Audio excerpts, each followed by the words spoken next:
goes. Cam Brown down the field. This guy does it, it feels like every single game. Look at him, he looks up right here, boom, right over the top. How about the athleticism? Stays on his feet and out of bounds. First and goal, Wolverines. He'll give it to him. Touchdown, Wolverines.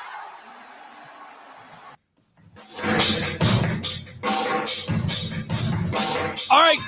Good afternoon, everybody. Welcome into the Michigan-Ohio State postgame. I'm Dennis Fithian, joined by former Michigan linebacker Jim Scarcelli. You see him there on the screen.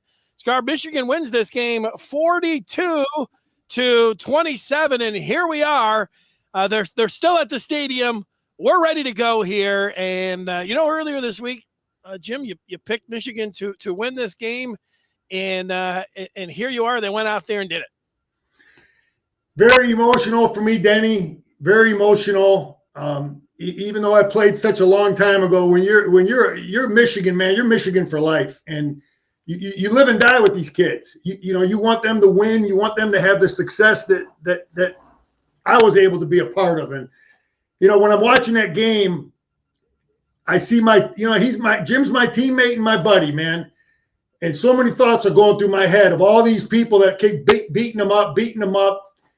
And honestly, not enough Michigan people to go to his defense. And I'm so happy for him.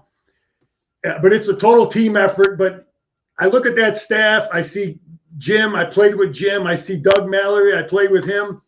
I see Ron Bellamy. He's a former Wolverine. And I see Michael Hart. There ain't no one wanted to see those kids win more than those guys because they got a ring on their finger, and they know how much that means. But this game was won. You can talk about clocks and put red paint all over the place, whatever you want to talk about. This game was won 4 days ago with all of our preparation. You know how many plays we ran in this game that we haven't run all year? Statue of Liberty. There were so many things that we did that were for these guys. We saved it for these guys. So, anybody wants to say we don't emphasize this game is crazy, because there's a lot of things that we did that we saved for this team. But the crowd was outstanding. The crowd was a factor. The crowd created penalties. The Michigan fans were huge. And I was right about their defense, Denny. That ain't a great Buckeye defense, but our guys played on offense. Gaddis called it one of his best games ever. Our players executed. I'm just fired up, man. You go ahead and you talk for a little bit. Well, I just want to keep peppering you with questions. First one I was going to ask you is how they got it done. And, you were going through it a little bit there. And I don't know, when did you know? Like the first series, Michigan comes out, 10 plays, 75 yards, almost 5 minutes. A.J. Henning takes it in 14 yards, and Michigan's up 7-0. I mean, you couldn't have asked for anything better the way they came out and took the ball right down the field. Denny, it wasn't so much that we took it right down. It's how we took it. I knew I don't want to say I knew we were going to win, but I knew we were going to move the ball within about 4 or 5 plays because I could see how our offensive line was moving them off the ball. We were latching on and driving them and moving them. And it wasn't going to get any better for the Buckeyes. When I saw that, I knew we were in good shape because that's all technique. That's all weight room. That's strength training. That's, and they were in conflict. Gaddis had them in conflict. So our guys were able to come off the ball. But it was a beautiful mix, man. Offensively, the play calling was outstanding, and our players executed. And our backs ran hard. Our receivers made good catches when they had to make good catches. The great catch by Kojo. I got to say this: the one mistake we made all game was the interception. And you know what went through my mind? Dan Orlowski. Because there were 2 safeties sitting there, and he tried to jam it in there. Remember how he was ripping on our guy to make that throw a couple weeks ago, and he dumped it off? And I was thinking, God, I wish he would have just dumped it off like he did before. But that was the only mistake he made all game. But it was just like we talked about, or at least hoped would happen. Would be that our offense would control the ball and grind 5-6 minutes off the clock and lead and finish with touchdowns, and that we could slow them down and keep them to field goals. And a lot of it played out like that. Michigan gets the win over Ohio State. The final was 42-17, and Ohio State was ranked number 2. First ever win versus a college football top 10 opponent. Michigan was 0-8 entering the game. A lot of that, they had lost 8 straight, 15 of 16 to the Buckeyes, and you've already mentioned Jim Harbaugh, getting his first victory over the Buckeyes. You know what? I don't know, Scar. Sometimes, you get to be prisoner of the moment. You say things right after a game that you don't mean, even in a great win or a big-time loss. But I don't know if I've ever seen Michigan play a better complete game right down the list here. And I don't know, they've won a championship before. They've won the Big Ten, but I don't know if they've had a bigger game in the history. They've been playing football a long time in Ann Arbor, but all things considered, where the program, how much they needed a victory, being able to get it for Jim Harbaugh and everything else. Like you think about, what would have happened if they would have ended up on the wrong side. You'd have had to hear it, all off season again, and none of that. They get the sweet taste of victory here, which is. I don't know, got to be a little bit shocking. I don't know. It doesn't sound like it's shocking to you, Jim, but, somewhat shocking to the college football world just because it hasn't happened in a long time. You know why this is a big win, Danny? I mean, it's big in a lot of ways, but recruiting. This is a big game for recruiting. It's a big game to change the narrative. Right now is the time that all the Michigan guys that are in the media, they need to go and tell Paul Feinbaum how they feel. We need to stand up because any negativity about our coach in the media hurts recruiting. It hurts Michigan recruiting. And we need our guys to stand up and put a positive voice out there about the direction of our program, because it's going to do nothing but help our recruiting. The only way you can beat Ohio State on a regular basis is you got to put dents in their recruiting, because we just proved today we can outcoach them. Because believe me, they got players over there. They got great players over there. And this was a program win. Our players outplayed them. Our coaches outcoached them. Our strength coach outlifted them. But it's very important that we change that narrative, that our guys start defending our coach more in the media, and it can only help recruiting. You mentioned the one point where you thought it might have been a negative play. It was the interception right there on Michigan's. They had a 24-yard. They actually, got the ball on Ohio State's 39 because they had them pinned back all the way to the 4. I don't know what special teams was pretty big in this game. I don't know what Ohio State was doing down there. They got pinned inside their own 5. They were 3 and out. They punted it. Michigan got it on the 39. They hit Roman Wilson for 24 yards, and then you're talking about throwing it into double coverage. So that was some adversity. But I wanted to ask you, instead of going, play by play and series by series, was there a moment in this game where you looked and you thought, wow, there were a lot of impressive things, but was there one thing that stood out where you're like, you know what, Michigan's really doing something here today? Because I have something in mind myself. Is anything jumping out to you necessarily where you'd say, hey, this is, that was impressive how they did it? When I looked at it from a defensive standpoint, we were able to get pressure with 4. And a lot of it was through scheme. It was different players coming, different players rushing. So getting adequate pressure, it wasn't the best, but it was adequate. Getting adequate pressure with 4. And let me say this, there was a lot of things we did defensively we hadn't done in a while, but tackling well in space was another big thing. They got their first score off a great play. Our guy was all over them. But if I was to say defensively, the two good things, we were able to get some pressure with just 4. We tackled decently well in space, as well as you're going to do with that kind of as skilled as they are. And then offensively, we were able to get movement, and the play calling was brilliant. And our players secured the ball. Our quarterback made one mistake. He made one mistake pass all year. That was probably the only pass he threw all year that was a really he wished he had it back. But we moved the ball on offense. We moved their defensive front. We put their defense in conflict. And Hutchinson was huge too, man. I'm looking at one of your somebody calling in here. Hutchinson was outstanding. Not only did he get pressure, he was responsible for probably 3 penalties. Again, people holding him. And the kid I'm so happy for him to come back. I'm happy for all the Michigan guys, but especially he wanted to come back and win this game, and he was a huge factor in this game. He was, and the other player that Antoine mentioned there was Hassan Haskins, not too shabby himself. Michigan clinching the first Big Ten championship game appearance. They started this thing back in 2011, and they're headed to Indianapolis. So you say things, and the world's their oyster right now after getting this victory. To me, I look, they go in with a 1-point lead at the half. To me, there was the interception, but I was thinking this was going to be a fourth quarter game. And if Michigan could be within 1 score, I would be happy. You make some plays in the fourth quarter. So being up 1 at the half, I was all right with, but they come out in the second half, they get a 3-and-out, and Josh Ross makes a great play on the 3rd down.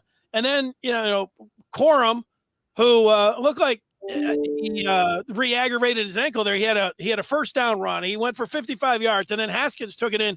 That was very impressive. But they came out, and you mentioned Hutchinson. There was some holds and some false starts, and Hutchinson had a sack. There was just 5 plays there, and then Michigan and Josh Gaddis. There was Donovan Edwards had a one-handed grab. J.J. McCarthy came in and hit, I think, maybe the best pass of the game, a 33-yarder, down the right sideline. Then they had a flea flicker. It was that was an amazing, you sit around and say, behold, some of the play calling and when things are working. But I sat back and was like, man, Michigan's emptying the playbook here, and they're just executing. And, these guys are making plays. Donovan Edwards, that's a tough, reaching out with one hand, grabbing it out in front of him when he's got guys staring him down to make that play in the cold, pull it in. And, that was an amazing drive to me, Scar. And Michigan ended up going up 28-13 there. Yeah, that was a beautiful drive because a lot of it was on the ground. But what went through my mind when the Ohio State kid went up to make that great catch over our guy who was covered, and then Garrett Wilson, right? Yeah, and then Kojo makes the great catch. That was a beautiful throw by our quarterback, and Edwards makes the catch. Remember, I told you in our pregame leading up to this game, who's going to make plays? Which team is going to have more guys make big plays in this game? Not against Northwestern, not against Maryland when we're up 40. Who's going to do it against these guys? And our guys did enough. But, yeah, that was a beautiful catch by him. And, it balanced out who was making the great plays. But I don't know where to go. Our kicking game, let's talk. You want to talk kicking game? Some things I saw real quick. Let's do it. We went back all the way to the first quarter where Ohio State made a mistake, fielding a punt inside the 4 there. So let's go from there. What else did you see there? Yeah, that was, again, that was a mistake that could have led to more points. We ended up throwing the pick there, but again, that's where we're keeping score, right? Everybody wants to talk about how's the game going to be decided, but that was a mistake they made. But our punt return was good. Henning gave us good field position. He dropped one again, but he's able to recover it. But he gave us good field position on a couple punt returns, and our kick return gave us good field position. That changes everything. You start on the 35, 32-yard line opposed to, the 20, 25. That's one less first down you got to make. What I liked, Scar? Pardon? You know what I liked? What's that? I liked Jake Moody, 6 for 6 on extra points. Yeah, that's how the kid's been nothing but great all year. Great all year, Jake Moody. How can you? That's your all-conference kicker. Our long snapper, and outstanding all year. But our special teams definitely was solid. Players and Jay Harbaugh was solid all year, and it was a non-factor in terms of a negative thing for Michigan.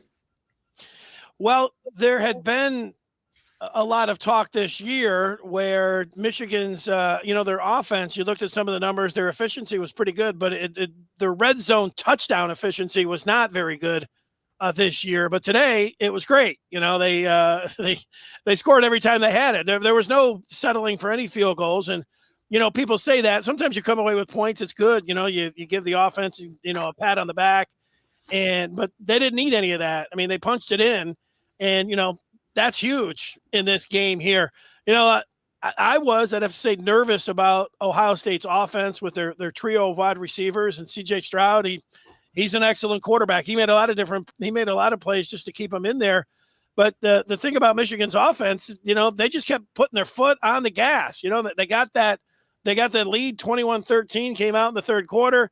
They went to that drive that I've talked about with the flea flicker and emptying the playbook there, 28-13. They continued not to look back. Instead of trying to milk the clock or anything, they just kept going and scoring touchdowns.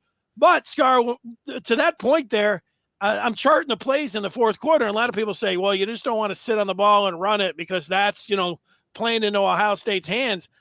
I don't know how many throws Michigan had in the fourth quarter because I'm looking at it. They came out with their first drive in the fourth quarter. It went 9 plays and 66 yards. 8 of those 9 plays were runs. And then when they got their second possession of the fourth quarter, when they got it on their own 37, it went 5 plays, 63 yards. Those were all runs. So I'm going to add it up really quick here for you. You've got 14 plays, 13 of 14 plays in the fourth quarter, all runs by Michigan in this game. They only threw 1 pass in the fourth quarter. Yeah, we didn't have it because we didn't have to throw it because we were able to run the ball. Look, the foundation of Jim Harbaugh's beliefs offensively is to run the tight ends and the power stuff. But he's added the spread stuff to his mindset. We've got the power stuff. We've got the spread stuff. Getting back to your short yardage, your red zone, why we've had more success, I believe because they made a decision. Hey, we're going to open it up more down here. We're not going to be predictable. We'll throw on first down if we have to on the 9-yard line. So I think that's a huge reason why we had more success. And our offense, listen, bottom line, Denny, what we do offensively is going to help us in that 4-minute offense when you got to run the clock. It's going to help us win that short yardage. And the weakness of what Ohio State and these spread guys do is when they get to the 10, 15-yard line. Now you got to run the ball. Now that's a weakness of what they do. But I'll tell you, which was something I really liked, and you got to look close. The average guy isn't going to see it. But when J.J. McCarthy was in the game, we just simply hand the ball off. You got to watch the backside defense when they're away. They're all honoring J.J. There were 3 guys honoring quarterback keep. The Gus and Joel, they don't see it. They'll be the first one to rip on the coach because this kid's in the game. Believe me, some of those runs that ripped in there, when he's in the game, it's a beautiful thing. And I'm glad he played them. And then Gaddis had a couple predetermined runs with JJ that we haven't run all year. We have not run those plays all year. They saved them for these guys. They saved them for the Buckeyes. Well, Scar, I'll jump in there because you know what? You even after the Michigan State game, you were adamant, like you still liked, McCarthy coming in.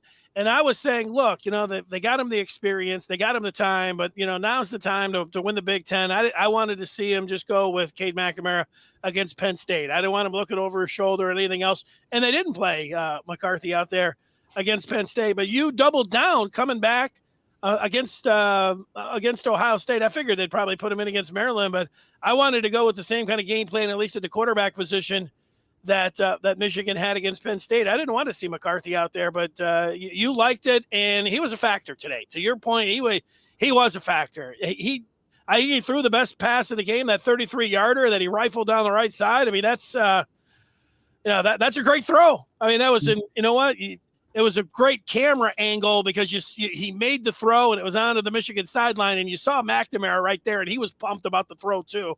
That was pretty awesome. So you were right about that. Give me some other things here, Scar, some individual players. I mean, you mentioned Hutchinson right off the jump. We've talked about Haskins. Those are the 2 guys. Are there some other when there was some really good tackling? That was one of your points earlier this week that Michigan had to tackle in space. And now Travion Henderson slipped a couple, but I thought coming right out in the third quarter, Josh Ross got in there and got into the backfield, kind of hurled himself in there, got a hold of Henderson and dragged him down. That was huge for a 3-and-out right off the jump for the defense in the second half. He's one person that I would point to. Jalen Harrell would be another at linebacker. He had a number 32. He had a big stick in the first half. And I also had Donovan Jeter, big 95, at nose tackle. He was in there, jumped into the backfield, and had a big TFL for Michigan in this game. Those were a couple that jumped on. Anybody else that you want to point to, an individual player here that you liked in this game? Yeah, you make a good point about Ross, but Coach, Denny, that was a blitz. Coach called it, but he executed it. It's one thing to call it. It's another thing to find the hole and make the tackle. But I'll start with the D-line. Hutchinson was outstanding. Ajabo gave us some good pressure also. The interior guys, Hinton and Mozzie, initially they got pushed around a little bit. That always happens sometimes as a football player. You don't quite realize how good a guy is or how low he's coming off the ball. And I think they got knocked around early on, and then they adjusted. They got a little lower. They played a little better. But I thought Mozzie and Hinton were solid as always. And you're right about Jeter. Him and Welshoff, them guys have been nothing but outstanding as solid backups all year. And Jeter had one play. He could have made a good play on a run. They ran in there for about 10 yards. He missed them, but he did a good job otherwise. So our defensive line, the rotation of our defensive line, and that's Coach Sean Nua. We haven't talked about him, Denny. Guy's a good coach. I've watched him coach. He's a damn good coach. Okay, and who hired Sean Nua, Denny? Jim Harbaugh? Damn right he did. Okay, and who? I'm gonna keep going. Our secondary was solid. Again, tackling in space. I think the secondary was more than solid, Scar. You know what? The touchdown you mentioned earlier, Garrett Wilson, that Stroud threw in there. I mean, he goes up. I don't care if you're, Charles Woodson in his prime might have had a difficult time with that one, with the ball placement and the catch. That was tremendous.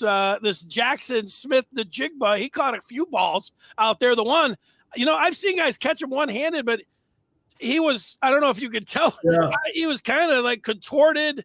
Yeah. I don't know, that was a 3rd and 17.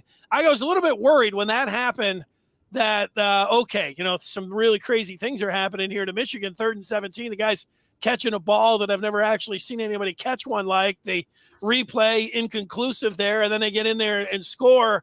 But you know what? The offense coming back, they just they were not going to be denied. And before I go over some, I'm looking at some of the numbers here that jump out. The secondary here, Jamon Green got hurt, and DJ Turner, number 5, came in a couple games ago, and he has been, he's been awesome.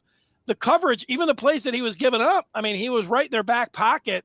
And I would say the same thing to Vincent Gray. There were a few plays in there.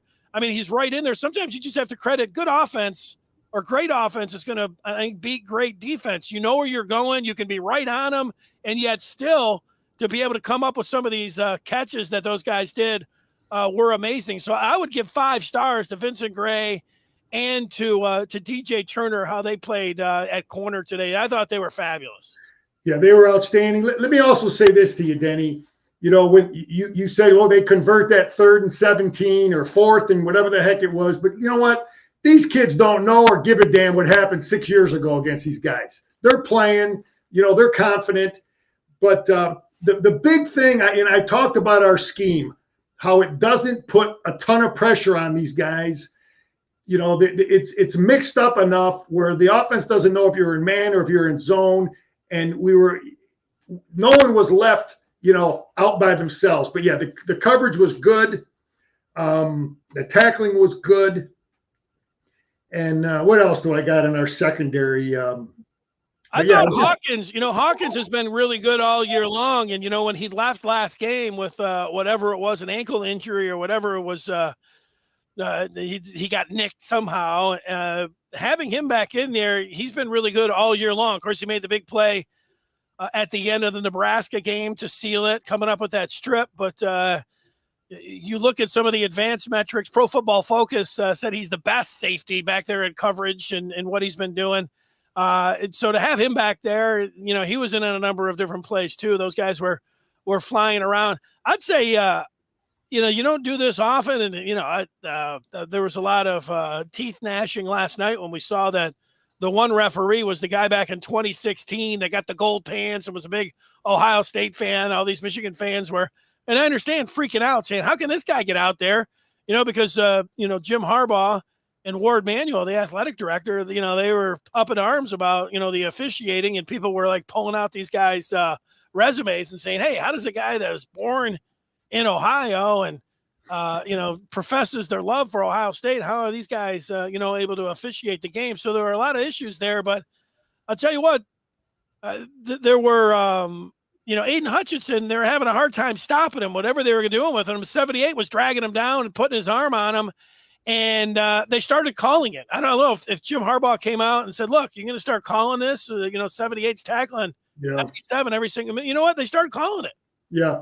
Denny, another thing, though, that I don't know that everybody realizes, when you look at stopping Ohio State, most people would say, they've got these great receivers. They got this quarterback. You got to stop this pass game. You got to stop this pass. But you have to start with the run game. You have to start with making sure you can minimize the run game. And we did a great job. I don't know what your stats say, but I believe we did a great job defending the run. They never got the fast freshmen going. They never got those guys really up and going.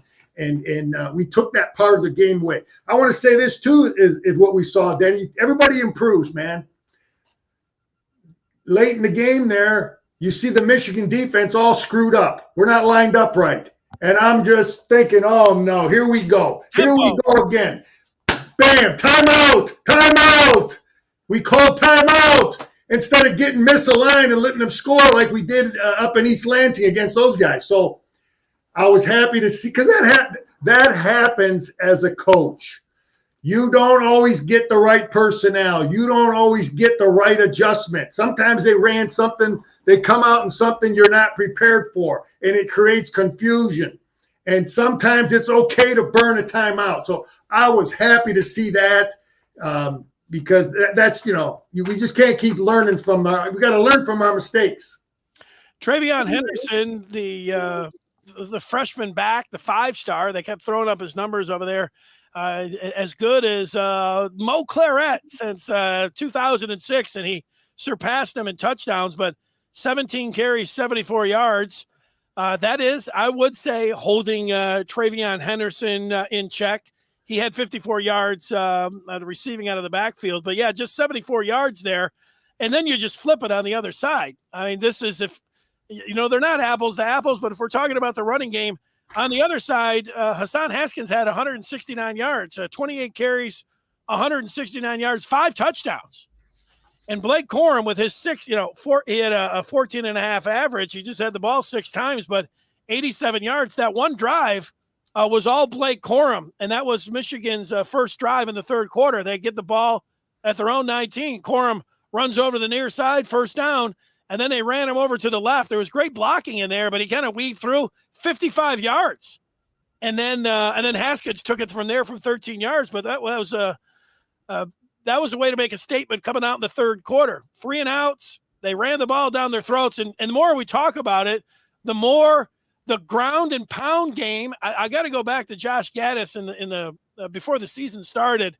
They were asking Gaddis about what's going to be different. What about speed and space? And Josh Gaddis said, we want to get back. And it sounded like a total cliche Michigan kind of like he's just throwing it out there as a coach. He said, look, we want to get back to running the ball, and we want to be a good running team. That's where our strength is. And I thought, well, you know what?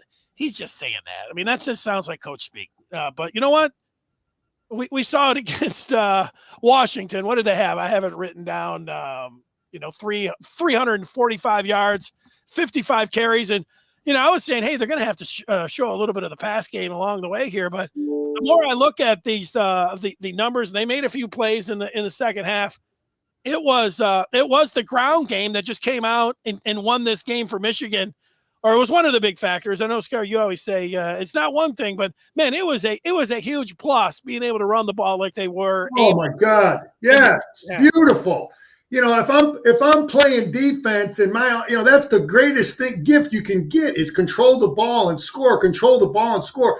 And, again, I want to compliment the offensive coaches because sometimes Jim and his philosophy, he loves the power play so much where we block down and pull the kick out and block down and kick out. And that's the foundation of what he wants to run. But we had huge success, Denny, running the ball with the zone play. Corum's big run was a zone. And then we had a lot of success where we bring our tight end in motion and kind of lead them through like a fullback. We used to call it the isolations. Some people call it the lead play. We probably ran that about 3 times with 86 Shoemaker leading. He's a heck of a blocker leading through on that play. And that play was good to us. So sometimes the defense is so zeroed in on stopping your best play that our other plays were the ones that we were ripping them on. All right. Let's take some of the and look at some of the feedback here that's coming through.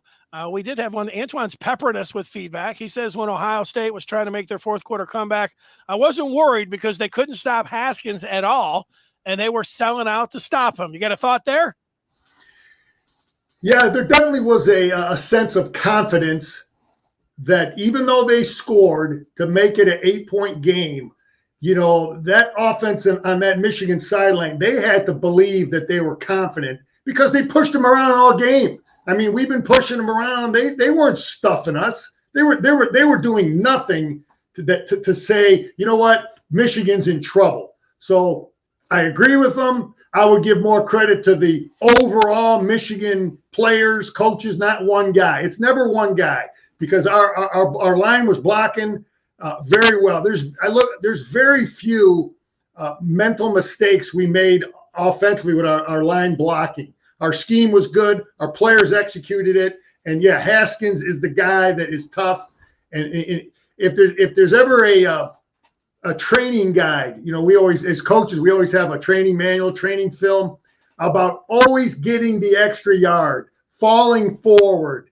He is definitely it. But again, that's no surprise considering his coach. By the way, who hired his coach, Denny? Who hired the running back coach? That would have been Jim Harbaugh. That's right. That would be Jim Harbaugh, the guy that everyone wants to rip. So he had the vision to go out and hire the best running back coach in the country. It was a factor. It was a factor all year. The way we secured that football and the way our backs ran. Well, you know what? If you would have told me entering the season that Michigan was going to, how are they going to win the Big Ten? Well, they're going to come out and, they're going to rely on a 1-2 punch with Hassan Haskins and Blake Corum, and this is going to be the number 1 rush team in the country. And, they're going to grind Ohio State into the ground, come November 27th. I'd have said, you know what? I think they're going to have to do a lot more passing than what you're talking about here. But, that was their identity. And you know what? I think people were doubting. They were. I don't think they were doubting Cade McNamara heading into this game here today. And look, in a lot of ways, look at what Ohio State was able to do to Michigan State last week. And I know Michigan State's secondary, isn't like Michigan's, but that I think that put a fear into a lot of folks who saw what happened last week with Ohio State. So I mean, really, all credit goes, I'm writing down at some point into the fourth quarter, what I like, just to give you some impressions, Scar. And I like the tackling. I liked the coverage by the secondary. I love the pass rush. We just talked about the 1-2 punch with Corum and Haskins. What about the quarterback here, Cade McNamara? What did you see from Cade back there, number 12? Who ends up getting this win? You always wondered, who was going to be the signal caller. If there's one thing over the last, 16, 17 years, why Ohio State had won 15 out of 16, people ask me that a lot, Scar. And I know you don't like to just point to one thing. I was pointing to one thing. I was saying it was the quarterback play. Today, you get Cade McNamara goes out there, and he ends up 13 of 19 for 159. Doesn't throw a touchdown, and has the one interception. But what did you think of his play? Same thing we've been getting all year. The kid's smart. He's a winner. If you're in the huddle with him, you're confident. You know, I know what it is to run in front of 100,000 with Jim Harbaugh as my quarterback. Even though I played, there's a sense of confidence.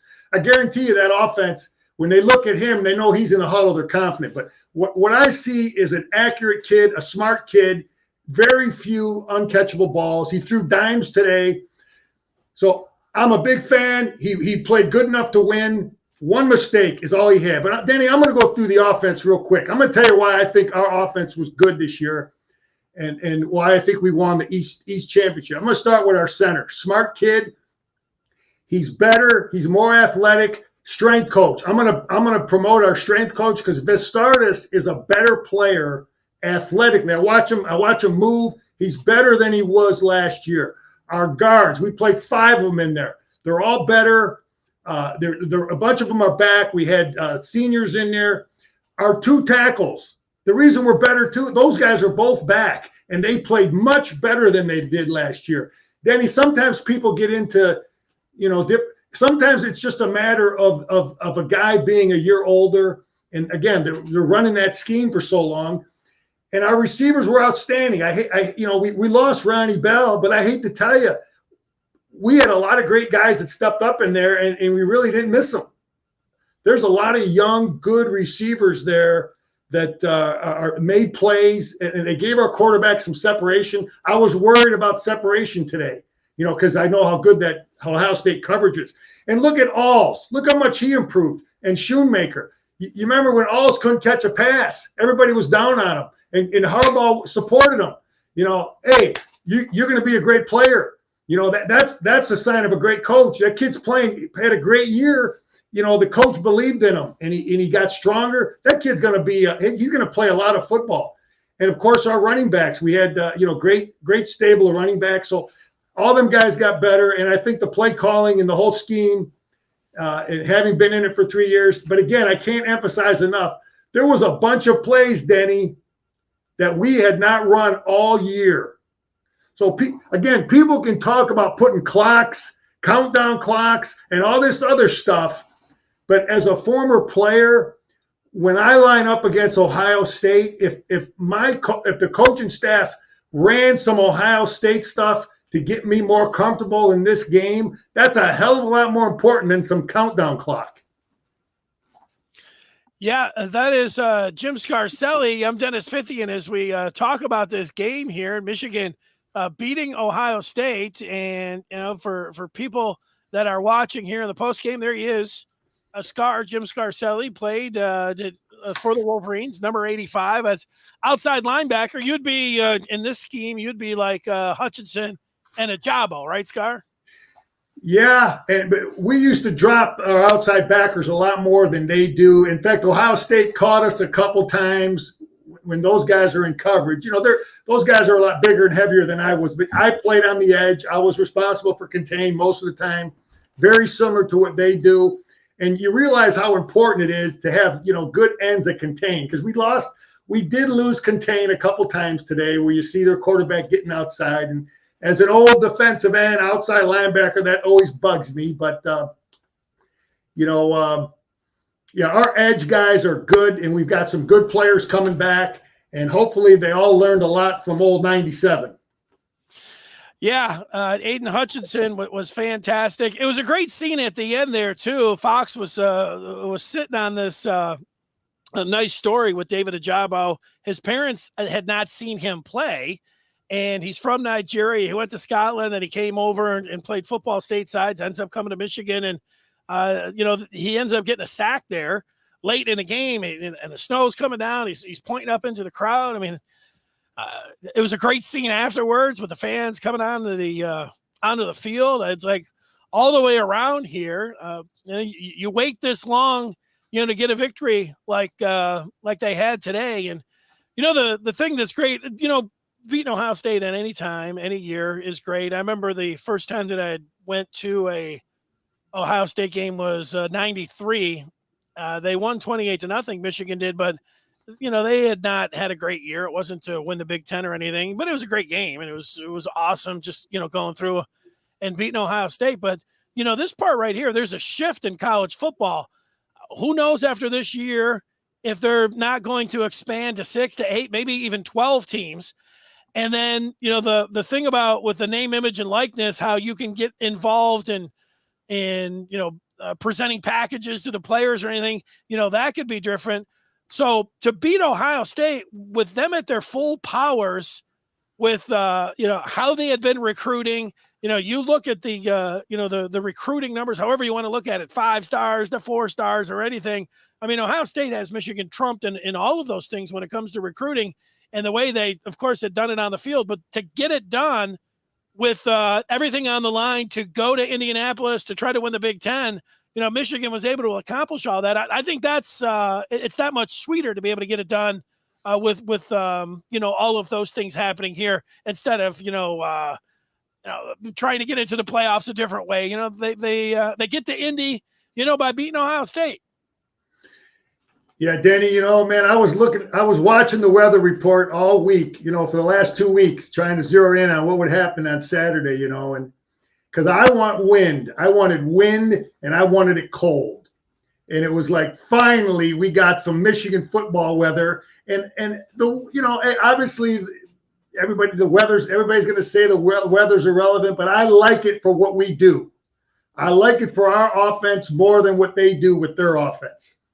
Okay. And don't fool yourself. That crowd is a factor. I played on the road in the Big Ten, and it's tough, man. It's a different deal. It's a different deal for your offense. And our crowd was a huge factor in this game. But yeah, Danny, it's just you asked about the locker room, how those guys might have. I'm visualizing my last game, and we beat Ohio State at the in the big house, and I remember the tears, man. There definitely were some tears flowing, and getting a chance to sing the victors there after a Michigan win. And those seniors got to look each other in the eyes singing that song. It's very emotional knowing the hard work they put in to win that football game. And they're going to get a ring on their finger. Everybody on that team is going to get a ring. And that's what helps recruiting big time, is when a kid walks in, takes a recruiting trip, and Coach Harbaugh got a rock on his finger and says, son, you want one of these? You need to come to Ann Arbor. Yeah, do you get one for winning the Big Ten East, or they got to win it? Yeah, Michigan will buy him one for this. Okay, I'm all right with it. What? They deserve I feel like they deserve some jewelry for that victory today. I'm all about it. I haven't started talking about the Big Ten championship game or Indy or the college football. Those things, 4 hours ago, I wasn't even considering any of that stuff. So, to even start thinking about, wow, hey, here's how you get to Indy. You go to 94 to 69 there, and straight through to Coldwater. You're down there in Indy. It doesn't take you that much time at all. Here's a couple of things that Jim Harbaugh had to say after the game. I'm looking at the Athletics' Nick Baumgartner's Twitter feed. Here's Jim Harbaugh. He said, they thought they saw a ghost. They didn't. It was number 25, Hassan Haskins.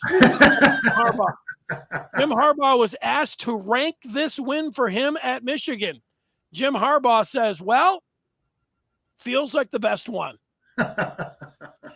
Let's see. We've got more here. Harbaugh asked if he has thoughts on the trash talking from Ohio State, notably in recent years. Here's what Jim Harbaugh had to say. Some people were born on third, and they think they hit a triple. There you go. I'm looking at a picture of Brad Hawkins and a big necklace with a block M. I'm not sure if that's like a turnover chain or not. I'll see if I can show if we can see that chain. Or not. Okay. I call that like a Run DMC, but for a younger crowd, they might not know who that is, but I think they might. Come on. Yeah. So there it is, Scar, 42-7. One of the greatest games that I've seen Michigan play with, certainly, against Ohio State. They come to mind from 97 to, the upset in 96.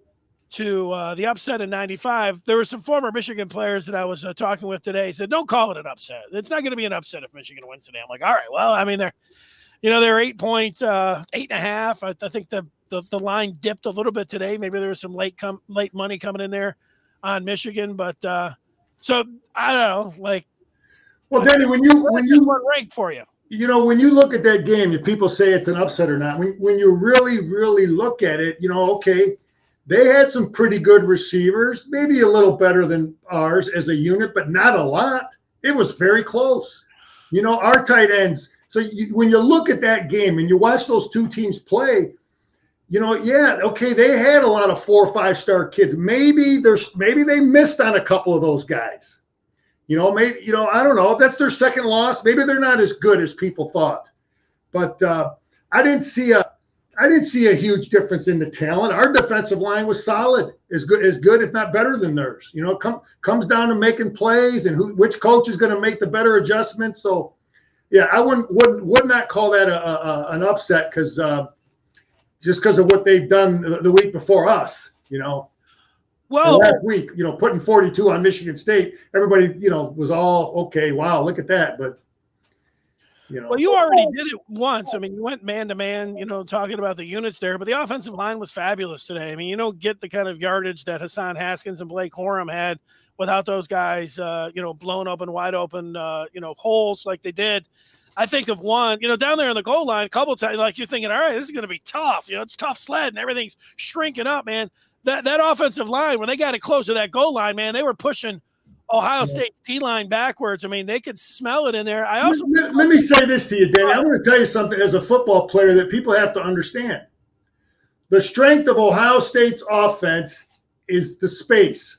So Ohio State's defense is going to be better at defending the spread offense. You understand what I'm saying? Because they see it all spring. They see it all practice for bowl practices. They see and they have to defend the spread. Okay, guess what?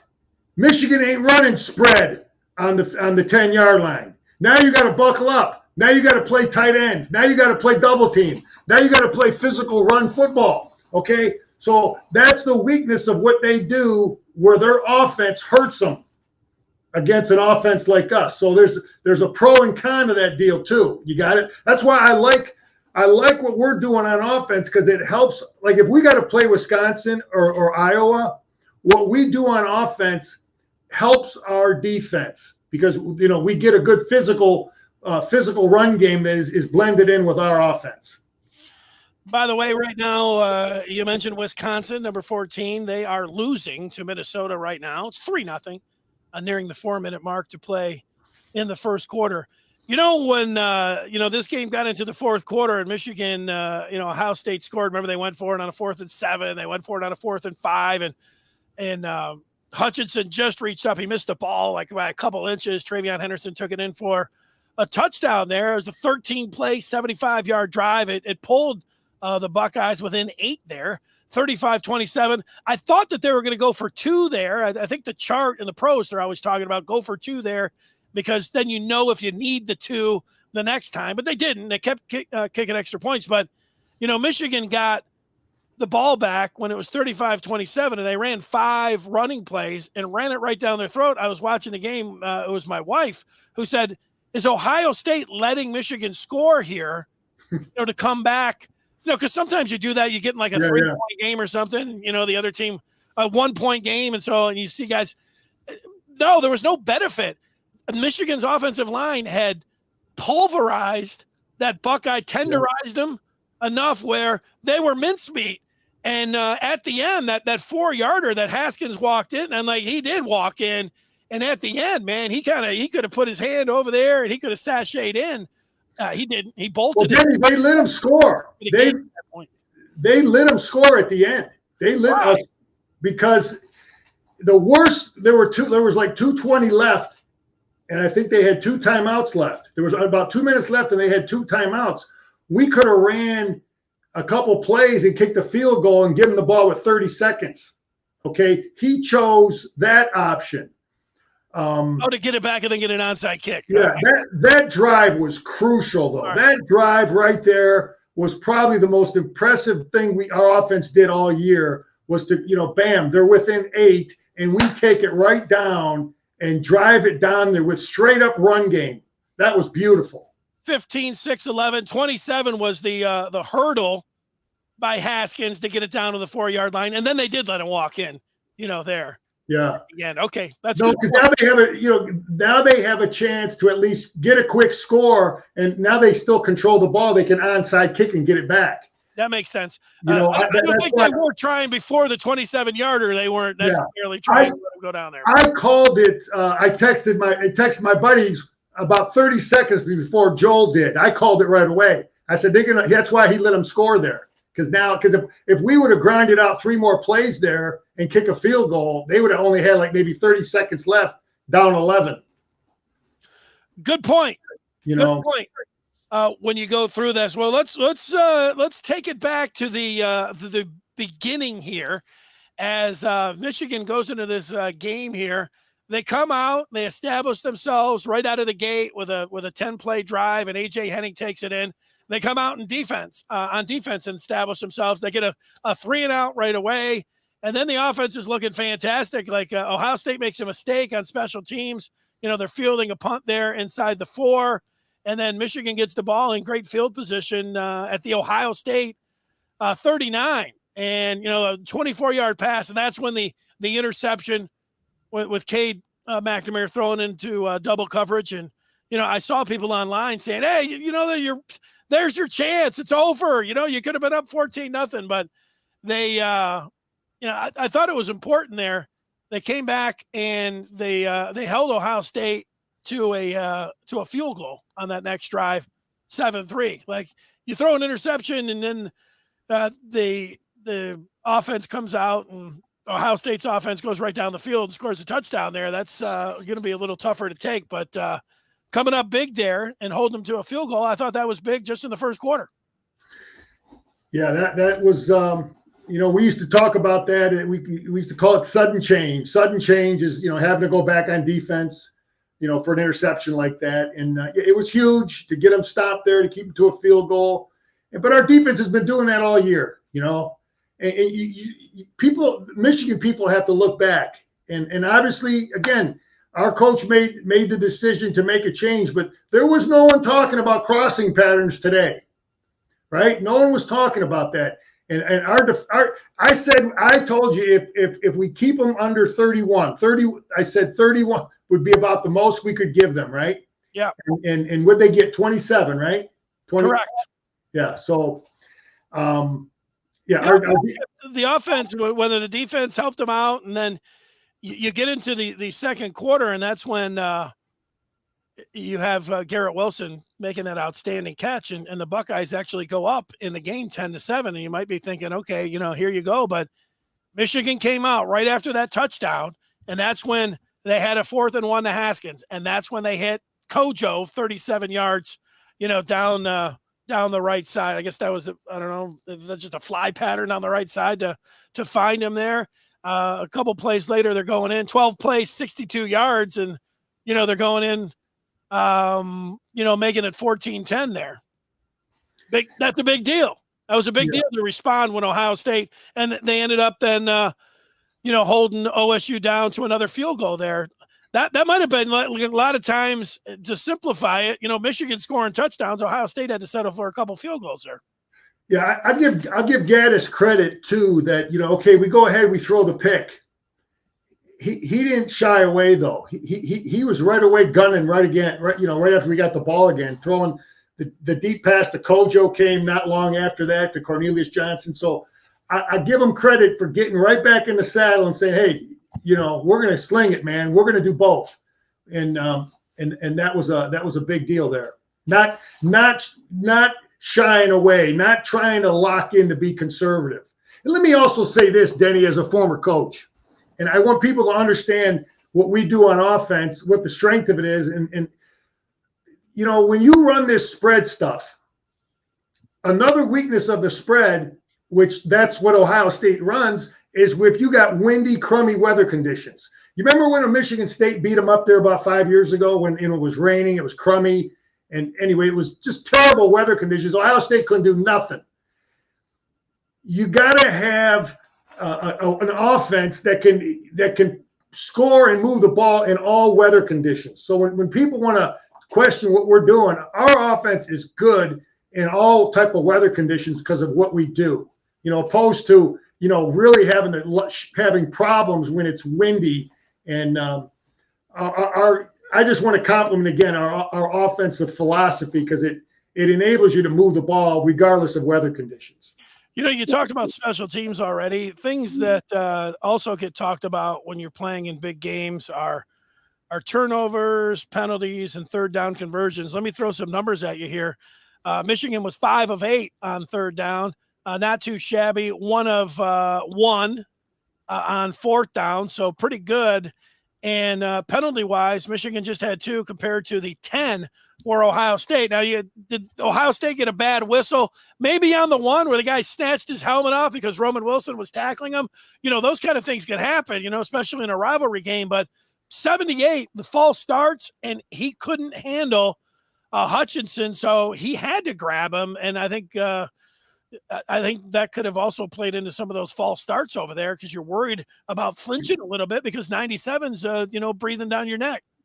Hey, Denny, there's, home field matters, man. Home field matters, especially for that tackle lined up across from Hutchinson who might not be able to hear the cadence. He might have to look in at the ball. How'd you like to have to block a guy like Hutchinson where you have a hard time hearing the cadence? So, it gets back to that the fans and the crowd being a factor. I wasn't at the game, but it sounded like it was pretty darn loud there. So, that all matters, man. That all matters. Those penalties are a product of crowd noise in many cases. Scar, I've just got a picture sent to me, and John wanted you to comment on this particular formation because he said it was his favorite. I don't know if you could see it here at the end. Oh, yeah. He calls that victory. He's saying it's victory formation. That was his favorite play of the game. He said that was the best formation in football. Congratulations to the coach on a great victory over OSU. Your staff, the players, dominated the Buckeyes. Enjoyed tonight and get ready to win the Big Ten championship game next Saturday in Indianapolis. Tears of joy, the Big Ten East champions. That's from Big John. Texted me in. We hadn't talked about going to next week in Indianapolis, but that's like you enjoy this one for a day if you're the players. You enjoy this one forever if you're a Michigan fan, but going to Indianapolis, I'll tell you this, Scar, for 3 years when I worked in radio in Detroit, I put in, because you had to do it a month out or at least a couple of weeks before. So I wanted to go to Indianapolis to see Michigan play in the Big Ten championship game. So in 15, I did, in 16, I did it too. And then in 18, I did it too. I put this requested to have the weekend off. And of course it didn't happen. So I didn't go to Indianapolis. I just went to visit my dad. But so here they are. I think there were a lot of people that were kind of the same way, looking to go to Indianapolis. Now you can get your ticket. You can go down there and actually watch the Wolverines play at the Lucas Oil Field. I've been by it a number of times, but I've never been in there. No, it's amazing that, we've had this drought, as long as they've been playing it, we haven't been there. And it's, it'll be a great thing for all the Michigan faithful. But mentally, again, this is a challenge for the coach and the players. Okay, again, as a coach, I understand this now. You want a big game, huge game, but guess what? You got to go back and play again now. Okay, you got to go to a neutral site. It might be against someone you've already beaten. Personally, I'd rather have Iowa. I would rather have Iowa if I had my choice, but because I don't like having to play somebody twice, but. Either way, I feel confident, but yeah, it's we're fairly healthy. I don't think they dragged anybody off the field, right, Denny? It looked like we came out pretty good. You got to get mentally ready to play another football game, and that is a real challenge for the coaches and the senior leadership on this team. Well, if it is Michigan beat them 38-17, but that was a 13-10 game at the half. Graham Mertz got hurt in that game. That was a huge factor in that one. I remember Michigan right off the jump, they're going for it on their own 35. in the first quarter there. But that also was the first time that they'd used the flea flicker. They got Cornelius Johnson that Cade McNamara found him. That was a beautiful play, drawn up and everything and right on the money. And Kojo ended up grabbing that one, especially before, the games before. Yeah, against Northern Illinois, they had a long touchdown. It was Cornelius Johnson again, another, I think it was an 87-yarder. But people were wondering, hey, are they going to be able to make plays through the air? And, they were able to against Wisconsin. But, yeah, trying to beat a team twice, I get it. Wisconsin, since the Michigan game, has definitely played a lot better football. They are sitting here still in that 3-0 hole as they get into the first minute of the second quarter, as Minnesota leads Whiskey 3-0. But the Badgers here are threatening and knocking on the door. Have you watched Iowa play at all this year? Oh yeah, that's why I'd rather play Iowa, because I think I think we can defend them a lot better. I don't see them as dynamic. They're good on defense. Iowa's good on defense, but so is Wisconsin. But I think I'd rather defend Iowa. That's just looking at both of them. And, having played them already is, we had a lot of things went our way. You remember the punt that hits the guy in the foot? And there's a lot of things that happen in that game that, isn't always going to happen. But, hey, we'll play either of them. I'll play either of them and feel real confident in it. But maybe old PJ can row the boat and we get the Hawkeyes instead. Well, let me ask you another question. I have not paid that much attention to the college football playoff rankings. I think those guys do whatever they want. They've come off as semi-bozos with some of the picks that they made. They may say, "Hey, what are you talking about? We put Michigan in front of Michigan State. Look at it, it's justified." Just a week or so after Michigan had lost to Michigan State, that didn't seem like it was the right way to go. But now I think, you can pay a lot closer attention to those college football playoffs, as Michigan's going to be inside that 4 now after beating OSU. So those teams in there, Georgia, Bama, Cincinnati, you're going to be scared at all? You want to play Cincy somehow. You want to get in, and you don't want to play Bama or Georgia, right? No, I tell you what, Alabama. You're not getting one. Yeah, I've watched all those teams play. Georgia on the hoof looks to be the last team I want to play, because they're just really big, fast, and athletic on defense. Alabama's big, fast, athletic, but I don't think they're as good as they've been in the past on defense. I think, the quarterback is outstanding for a young kid. But of course, yeah, I'd rather play Cincinnati. I watched Cincinnati many times this year. They got Notre Dame at the right time. Notre Dame had just come off Wisconsin. Their quarterback was limping around. They end up with playing 3 quarterbacks in that game. But, so what am I going to want? You're going to want – so you'd want Michigan to get to 1. If Bama beats Georgia and Michigan beats, let's say, Wisconsin, would Michigan get up to number 1 to be able to play Cincinnati? The other thing, a lot of people are saying Notre Dame's knocking on the door. Is there any way that Michigan can get to 1? If Bama beat Georgia, you'd have those. They wouldn't want those 2 teams playing again in another week. So any way it goes, I think Michigan's going to have to play. Just thinking about this, talking it through, Michigan's going to have to play the Dogs or the Tide. If they win, at least you can talk about it now. I mean, let me say this, Danny. Yesterday, you'd say you're putting the cart in front of the horse, but it doesn't feel like I'm putting the cart in front of the horse. I played Notre Dame. This is a very average Notre Dame team. This isn't as good as the Notre Dame team we played a couple years ago. I don't think this team's as good. I'd play Cincinnati in a minute. That Alabama team, they're nothing like that Alabama team we played a couple years ago. This Alabama team does not have the receivers, the quarterback of what we faced in the defense. This Alabama's they're not as good as that team. Georgia, I'd like to avoid them as long as possible, because I think they've got a good quarterback. They got good running game, offensive line. Defense. And they're athletic as hell on defense. But there's nobody in there that Michigan can't compete with. Absolutely. We can line up with anybody. Yeah, so I think if you're a Michigan fan, you want Bama, because you can't get anybody. You're going to have to take on one of those 2, and the only way you'd play Georgia is if Georgia lost to Alabama. So you want You want Georgia to beat Alabama, then you want Michigan to play Alabama in the college football playoff. I mean, that's real now. Michigan goes to Indy. But everything we're talking about, just like Coach, I'm going to quote Coach Saban. It's all rat poisoning, man. Denny, it's all rat poisoning because we got the Hawkeyes or the Badgers. So everything else is you got to block it out, just like preparation for Maryland. It's all the same stuff, man. You got to get back. You got to throw all that stuff out. You got to just zero in on the one game on your schedule, block everything out. Let's get after the Badgers or the Hawkeyes and forget everything else. So let all them other guys worry about that stuff. Well, I think the team has to go ahead and block it out. I don't have to block it out. I get it. I can talk about it a little bit. But I'm an old coach and player. I know how you got. I'm just telling you the perspective. I know.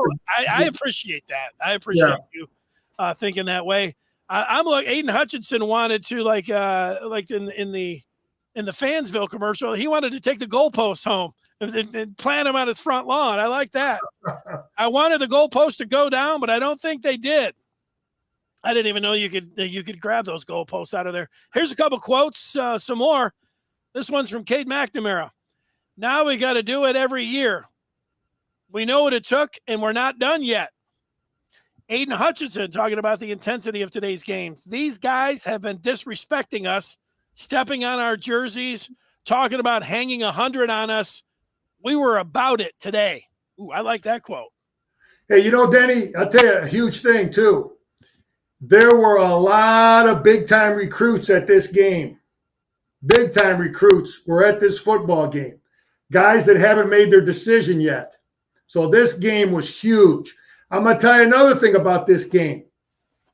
It's the number one game this weekend, and every state in the country, all them kids that we're recruiting, all them high school coaches, well, when our guys go into those schools this year, when they can go back on the road here and recruit again, it's huge. Huge. So that we might turn 2, 3, 4, 5-star kids now, from today until signing day.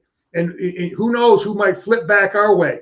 But this game is huge for a lot of things. The kids that were at the game. You tell me, if you're a kid at that game and you're thinking about Michigan and you saw 110,000 going crazy and you just beat the Buckeyes and you want to get a good education, where are you going to go to school? Why are you looking at anybody else? You get a great education with great football right here, man.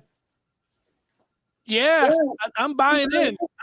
Here's some more quotes. Hassan Haskins, I tell myself, I'm not going down.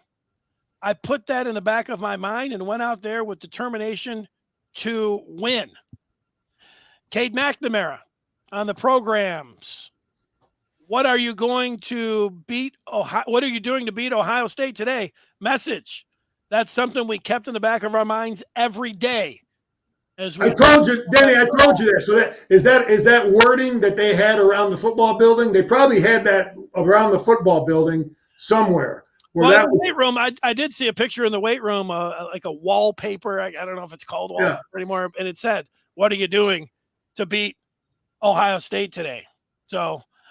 They did it for the first time in 10 years, 42-27. They get it done. There's the front page of the Michigan Daily, or at least that's it's from the Michigan Daily Twitter page. So there you go. How about it? Well, Scar, you got to give some final thoughts here. If we can get. Taking a look to see if we get a little bit of some Jim Harbaugh here. No, we're good to go. We don't have the coach audio here, but let's make some final thoughts here about this game. Anybody out there? I'll look at some of the comments here. I do want to say one thing. You just think it over here. And this is Saturday, a day after Black Friday. But if you look at the scroll, these are for people that are listening to the podcast. And if you do listen to the TMBR podcast, put a message underneath there, a review, and say, hey, Fithian told me to put a review here. I'm putting a review. I'll check that. I'm looking for a star to write a review over there, and you can go ahead and rate it and do whatever you want. But yesterday, with it being Black Friday and everything, we had a special at the Maize and Blue Review, and here it is across the scroll. You can get the Maize and Blue Review for $20.21 for the year. You go to michigan.rivals.com. You put in the promo code RIVALS2021, and you go over there if you're new, and you get that annual subscription for that price. And it's a lot of fun. It's great to be in the kind of in the family of those message boards, and it's great. You like scrutinizing, you like living every play, everything going on with Michigan. That's what it's about there. Great community. Scar, I know you do an additional podcast. You want to tell us about that before you give us the final thoughts here? Hey, Sports Peninsula Podcast is a group of guys that we talk Lions. We talk a lot of Michigan sports, football, basketball. We've been at it for a couple of years. You can get us on Apple Podcasts, Spotify, Google Podcasts, but it's Sports Peninsula Podcast. A lot of good stuff, all positive. We're not attacking people. We're just like you and I, Danny, trying to educate and inform and have good, pleasant discussions about sports. But anyway, Danny, my final thoughts are, as a Michigan guy and a former player, and we are just so happy for the whole Michigan family that we've been suffering and going through this. I said how happy I am for Coach Harbaugh, how happy I am for those seniors, because I know what it is to walk off that field a winner. They got to live with that the rest of their life, and our seniors are able to do that. So that means a lot. I know how important that is, and the young guys. They got the opportunity to watch the seniors lead them all year. We had great senior leadership, Haskins, Hutchinson, all those guys. It's never just the captains, Denny. That stuff's overrated. It's all the seniors. They had great leadership there. They did the job in the weight room. This game was won, like I said, 364 days ago. This was put in motion, the plan. The Statue of Liberty hasn't been run all year. There was about a bunch of plays that hadn't been run all year. There's things we did on defense that I guarantee you we were working on in spring practice that we haven't done all year. We saved it for these guys. And they understand, Michigan and Jim Harbaugh, they understand how important this game is. So don't let anybody think otherwise. We just finally got it done. Players, coaches, celebrate, but not too much. Because we got to get ready to put a real big ring on our finger, man. Well, Wisconsin, which was down 3-0, they got, and the Gophers were able to hold them to a field goal at 3-3. But I just watched Minnesota just threw a pick six, so it is now 10-3. Wisconsin, they are up on Minnesota. That game is still in the first half, so it could be Wisconsin, could be Iowa. We'll see. For me. This is a game like a lot of people. If you're just a fan growing up in the state of Michigan, you just gravitate towards it because, they're telling you it's the greatest rivalry ever. And, if you grew up like me in the 70s, you're going to be attracted to Woody Hayes and Bo Schembechler and all of that. And it was something, that I was brought up on. And, I get in and start going to the games in the 90s and, 313 yards for Biaka Batuka, Sean Springs, and 13-7, big upset, 96, 97. Being, at that game, I still, talk about that. I could sit around and tell you, I don't care how long I live, it's going to be the greatest game ever. But, the 21st century has been tough, for Michigan fans when it comes to this particular game. Ohio State flipped the script. Scar, I can remember going down in 99 to my first game in Columbus. I was doing radio, and we were set up in downtown Columbus, and I was over there doing impersonations of John Cooper. Michigan had just played 12. They had won 10 out of 12 games, and the other one was a tie. So it was a complete domination by Michigan. And Ohio State fans, the only thing they could say was, we just hate the whole state of Michigan and stop taking our players out of Ohio. That's the only thing. That's the only reason you're winning. You're taking our players. You're taking Charles Woodson. You're taking Desmond Howard. Get out of here. Stop taking our players. And, they flipped the script a little bit. So in the 21st century, it's been, complete misery this particular game. And with Jim Harbaugh coming in, it was a grand slam hire. I thought that there were going to be a lot of days like this, but you know what? It's making the story, as I sit here today, that much sweeter, to go the 6 games and not be able to get it done and even own a couple of those in 16, that's short with a spot in 18. I thought that they had a good chance to win that game, and, they gave up 62 points. But, when you're, the absence makes your heart grow fonder here. So to sit here today and finally get there and turn this thing around, man, it's a great feeling, for Michigan fans. I know. I tell you, Denny, a guy that no one's even thinking about, that is huge, real big, is Big Ward Manuel. I know Big Ward. He's a Michigan man, former player, good guy. He was getting a lot of pressure, man. It's time. We've given it 6 years or whatever it is, and by whatever. But Ward stuck with them. They sat down. Jim said, "Look, I got a plan. I got a guy I'm going to bring in on defense. I'm going to go get Michael Hart. I'm going to go get Ron Bellamy. I got this guy. It's Clinksdale, right? Is that how you say him? The defense. Yeah, Clinksdale. Yeah, Clink. I'm going to go get him. I got this quarterback coach that worked with me at Stanford, Weiss. I believe that's his name, right? Yeah. I got Weiss. You know a name that I haven't mentioned, and we're negligent, Denny, is Sharon Moore. Our offensive line coach is outstanding. We haven't given enough credit to him. He was talking about leaving. He had a lot of people that wanted him. And Jim and Ward, they anteed up and they kept him here. So we had that continuity with a good offensive line coach. And but I give a lot of credit to Ward. I give a lot of credit to Coach to saying, look, I got to make changes. And who do I get? How do I get them here? How do I bring this thing together? And the players worked harder in the weight room, and they had great leadership, and they were pissed off. I know what it is to have a great year following, having been beaten up and pissed off. That's a good motivation to be pissed off. So all that stuff came together, and Ward is a big part of it. Thanks for having faith in our coach.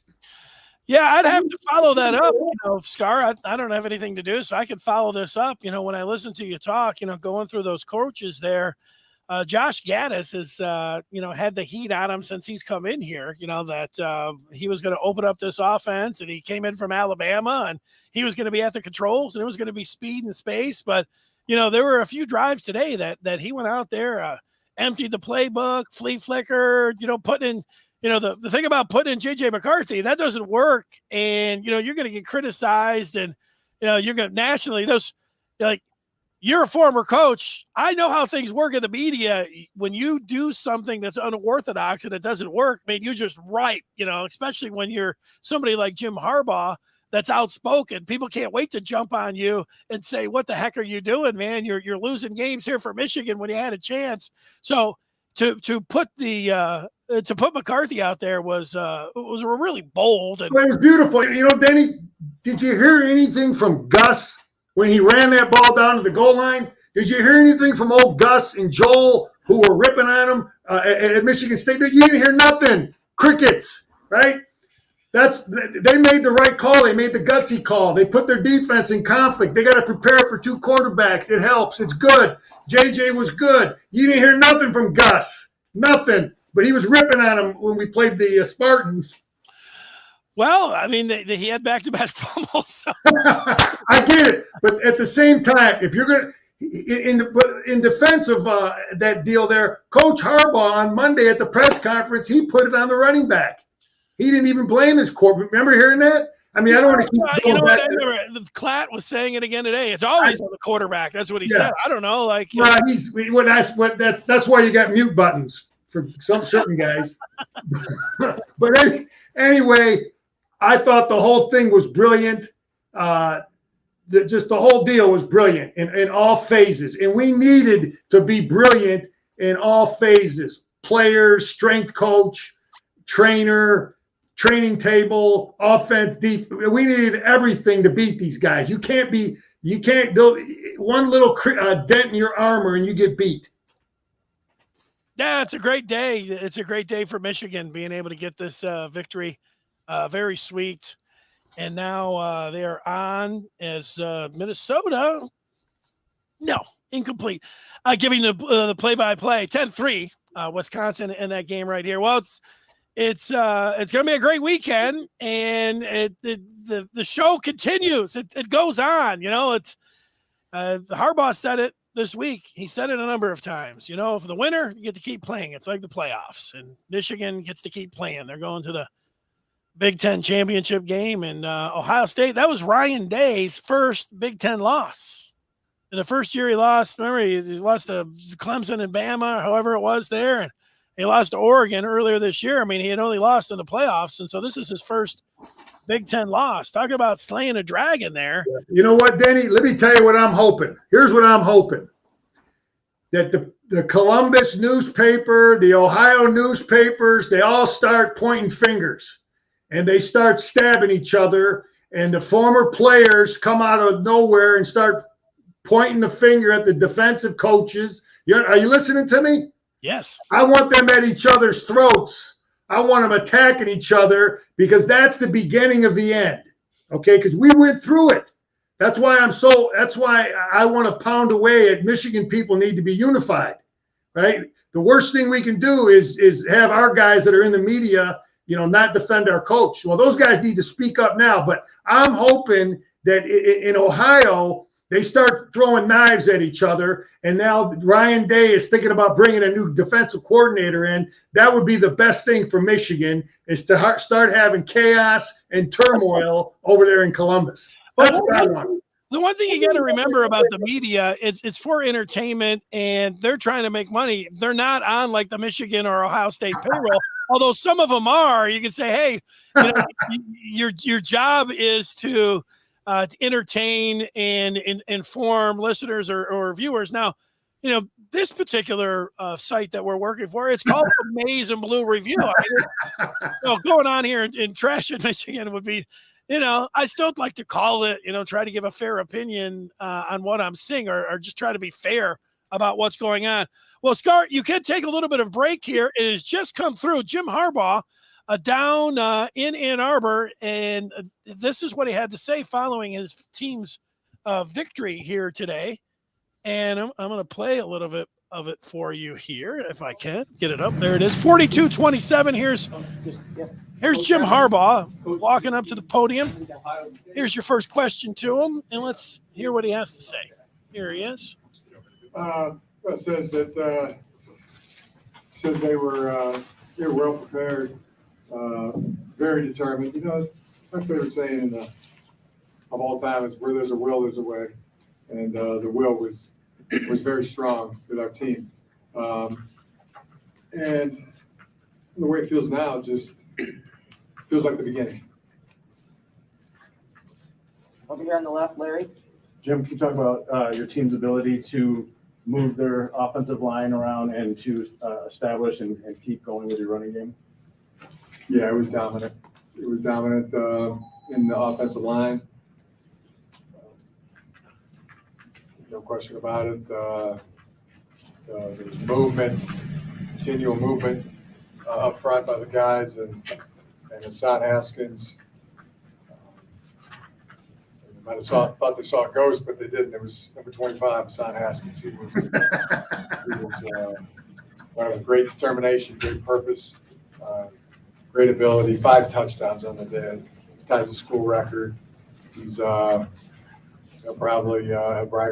break the season touchdown record before it's over, held by Ron Johnson in 1968. This kind of gives you a glimpse of just how good of a runner Hassan Haskins is. Along with Aiden Hutchinson, along with and not just along, but talk a little bit about Aiden. His performance was also dominant. Single season sack record already. Definitely should be in strong consideration for the Heisman Trophy. One of those two players, Hassan or Aiden, would be our most valuable player. Two guys along with Andrew Vistardis, Brad Hawkins, Jake Booty. There was Brad Robbins, Andrew Stuber, Ryan Hayes. There's a group of those guys that I call them the ones.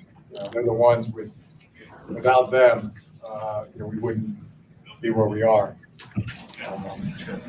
So incredible performance again by Hassan, and also Josh Ross would be the 8, and Ronnie Bell.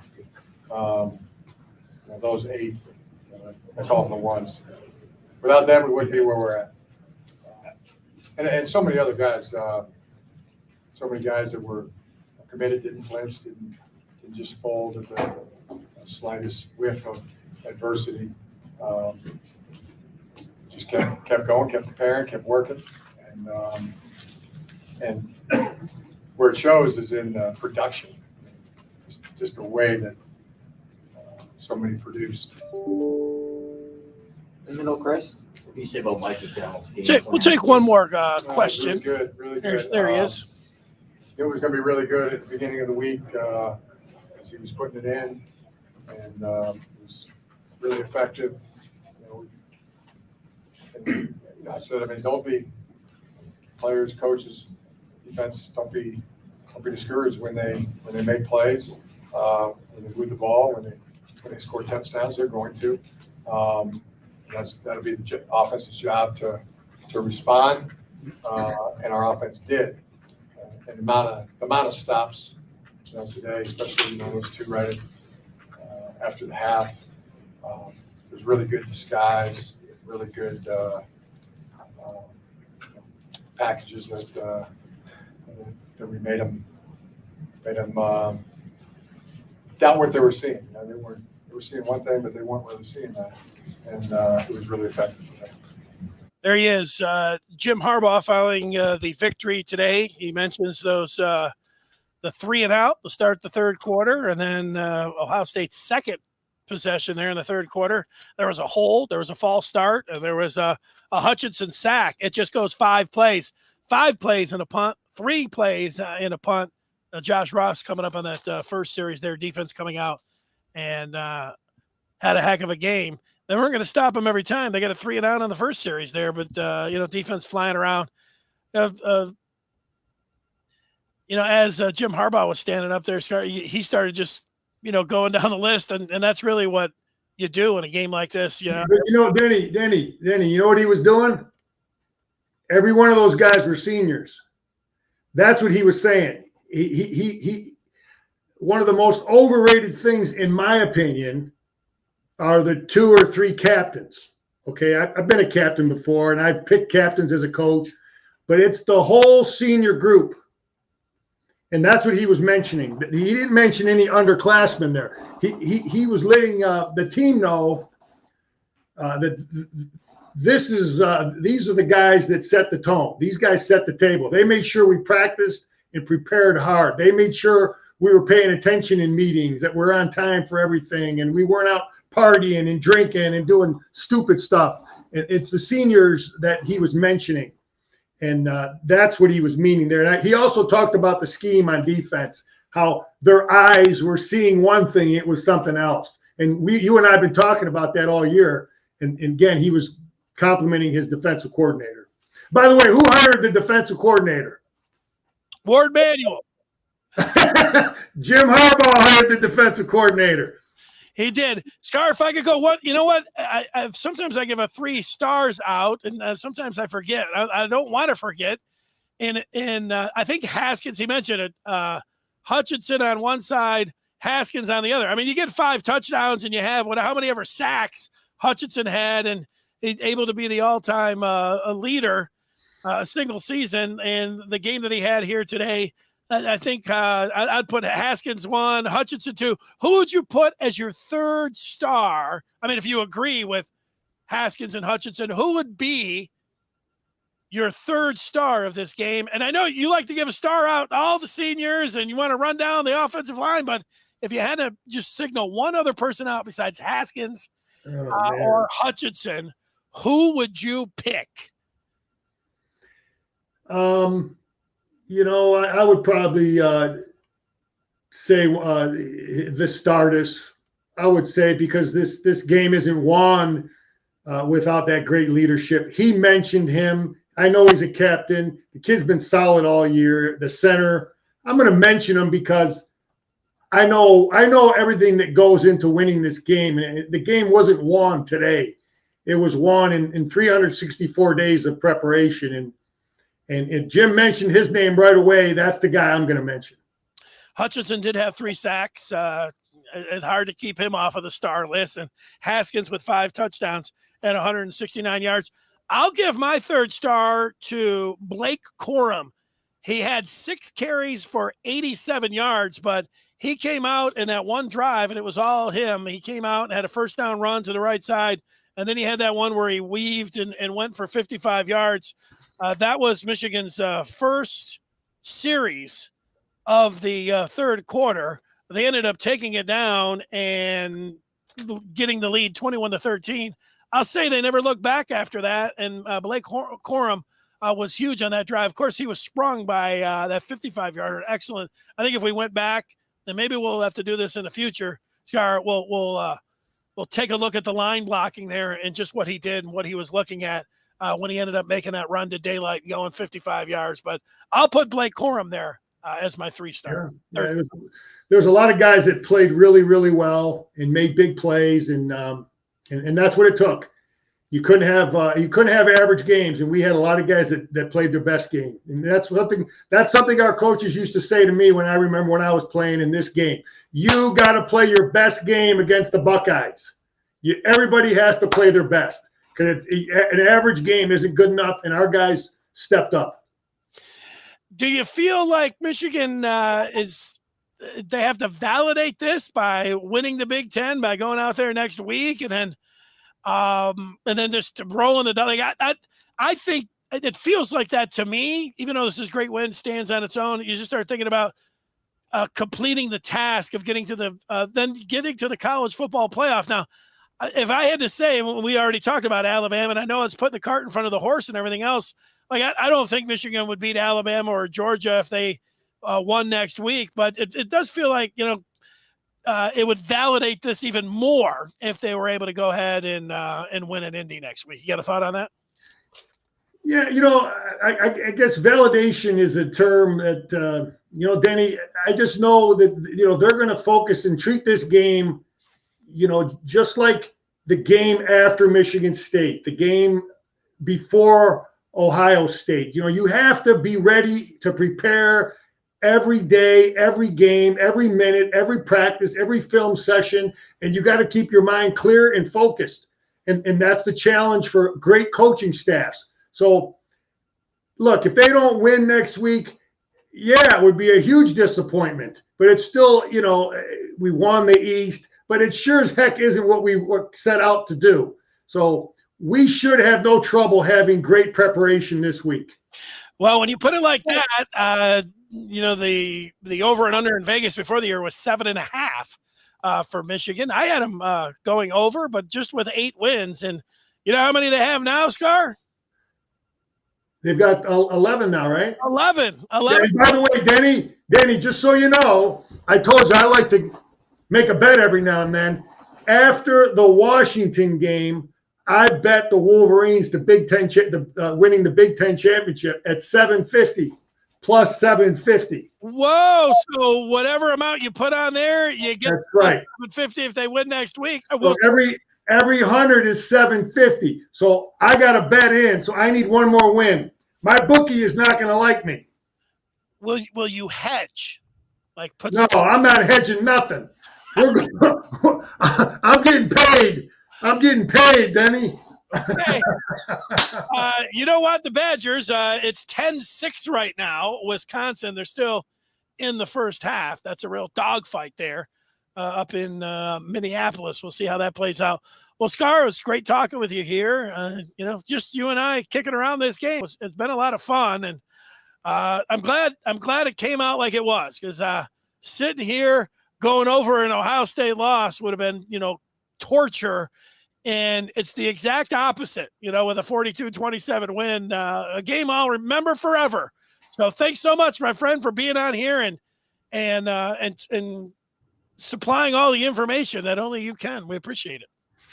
It's not over, Denny. And I'm going to leave you on 2 words. Go Blue. 2 of the finest words here on this day. Thanks, Scar. We'll talk with you later this week. Good night.